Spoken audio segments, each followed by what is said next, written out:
आधी रात के ठीक 12 बजे पूरे जंगल में अचानक एक रहस्यमयी घंटी गूंज उठी। टन टन टन। घंटी की आवाज इतनी डरावनी थी कि पेड़ों पर बैठे पक्षी उड़ गए, जानवर घबराकर भागने लगे और पूरे गांव में सन्नाटा छा गया। गांव के बुजुर्ग कांपती आवाज में बोले, फिर से जंगल की घंटी बज गई, लेकिन इसे तो कोई इंसान छू भी नहीं सकता।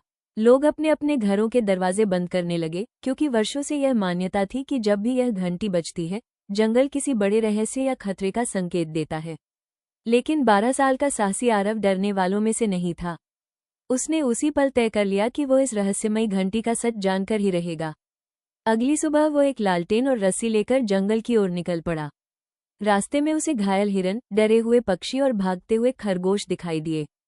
ऐसा लग रहा था जैसे जंगल के सभी जानवर किसी खतरे से बच रहे हों। जब आरव मंदिर पहुंचा तो उसने देखा कि घंटी हवा से नहीं बल्कि एक बूढ़ा साधु बजा रहा था। आरव ने पूछा, बाबा, आपने घंटी क्यों बजाई? साधु मुस्कुराए और बोले, बेटा, कुछ लालची लोग जंगल के पेड़ों को काटने आए हैं। ये घंटी जानवरों और गांव वालों को खतरे की चेतावनी देने के लिए बजाई जाती है। आरव तुरंत गांव लौटा और सबको पूरी बात बताई। गांव वाले कुल्हाड़ियां और पानी लेकर जंगल पहुंचे।